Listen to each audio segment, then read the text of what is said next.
bonsoir. Au sommaire de ce journal, deuxième jour de procès pour le meurtrier de la rue Bossuet. Au cœur des débats aujourd'hui, la personnalité de cet homme de 27 ans qui a sauvagement assassiné un quinquagénaire en 2010. Ras-le-bol à Vénissieux. Dans un courrier adressé au préfet, la maire de la ville dénonce les nuisances causées par un camp de Rome près de Paris. Et enfin, sale temps pour les cerises à Besnay. Les producteurs sont inquiets après un début de saison catastrophique. Impulsif, violent, la personnalité du meurtrier de la rue Bossuet était aujourd'hui analysée pour ce deuxième jour à la cour d'assises de Lyon. Cet homme de 27 ans est accusé d'avoir sauvagement assassiné un quinquagénaire en septembre 2010. Les précisions de Jean-Marc Roffin.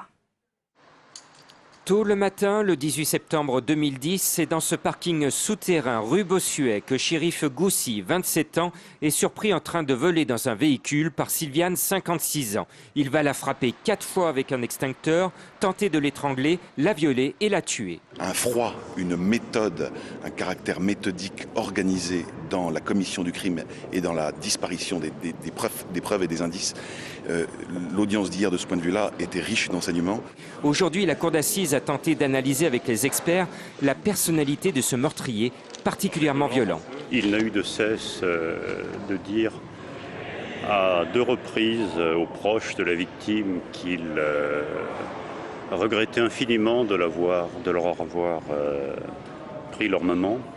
Pour la partie civile, la peine doit être exemplaire car ce meurtrier violeur pourrait récidiver. Ce que redoutent mes clientes, c'est de le voir sortir un jour. Ce qu'elles redoutent, c'est que cet homme recommence. Pour tenter d'expliquer ce comportement violent, la défense veut s'appuyer sur l'enfance de Chérif Goussi, puisqu'il avait été victime d'abus sexuels de la part de son père. Et ce qui est certain, c'est que le père a abusé sexuellement d'autres enfants. Ouvert depuis lundi, le procès doit livrer son verdict vendredi. Celui que l'on appelle le meurtrier du garage de la rue Bossuet encourt la réclusion criminelle à perpétuité. Les Roms, persona non grata à Vénissieux.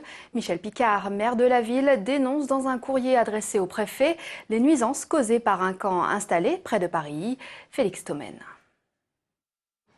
Les conditions d'hygiène sont catastrophiques, pas d'eau courante, pas de sanitaire. Il serait une trentaine de familles à avoir élu domicile depuis octobre dernier dans ce campement de fortune, situé sur un terrain privé en bordure de périphérique à Vénissieux.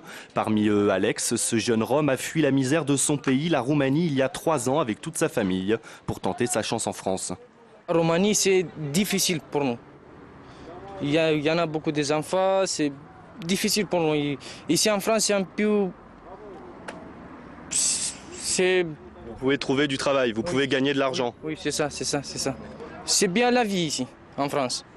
Le propriétaire du terrain a porté plainte et a obtenu gain de cause. Le camp doit être démantelé, mais depuis des mois, rien ne bouge. Et face à cet immobilisme et la grogne des riverains, le maire se sent un peu démuni. La justice a tranché.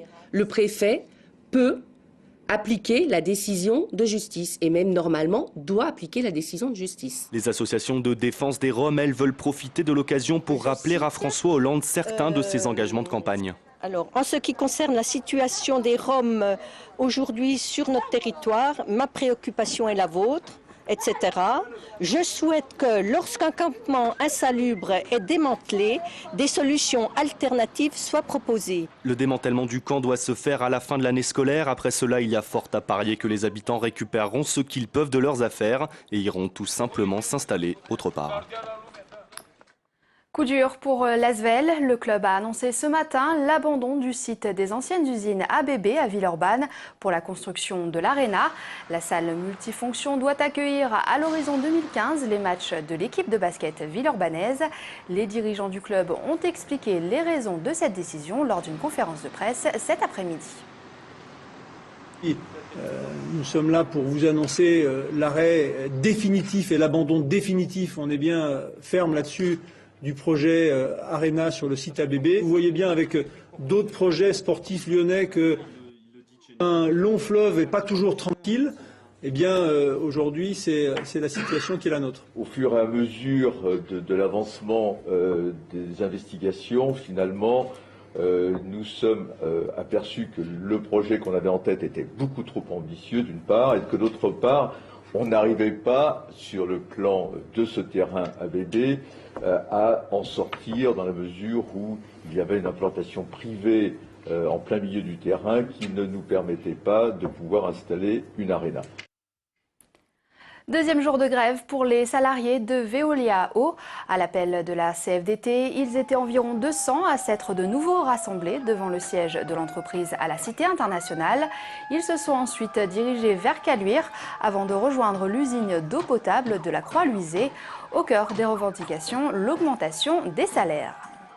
L'inflation annuelle étant de 2,5%, nous on revendique une rémunération en points, c'est-à-dire un équivalent 90 € mensuel, brut, par agent. La direction nous propose 0,5% d'augmentation collective, ce qui est inadmissible au vu des efforts demandés aux salariés. Nous allons continuer demain, après-demain et la semaine prochaine s'il le faut. Nous allons amplifier le mouvement. Demain, nous allons encore défiler dans Lyon. Attention au flash, dans la nuit de mercredi à jeudi, 2 nouveaux radars seront mis en service à Lyon. Le premier est installé dans le 5e arrondissement, au niveau du quai Pierre-Cise. Dans cette zone, la vitesse est limitée à 50 km/h. Le second est un radar de feu installé à l'angle du cours Lafayette et du boulevard des Brotteaux. Les producteurs de cerises inquiets, le début des récoltes a été catastrophique cette année. En cause, les mauvaises conditions météorologiques. Sophie Molin s'est rendue à Besnay, région connue pour la culture du petit fruit rouge. Il est bien court, le temps des cerises, surtout cette année où les 15 premiers jours de ramassage ont été catastrophiques. Près de 80% des premiers fruits ont été endommagés par les intempéries. Dans certains cas, la cueillette est inutile car elle fait perdre trop de temps aux producteurs en chaîne de tri. On ne peut plus les ramasser, quoi. On voit, la pluie a complètement abîmé tous les fruits, quoi.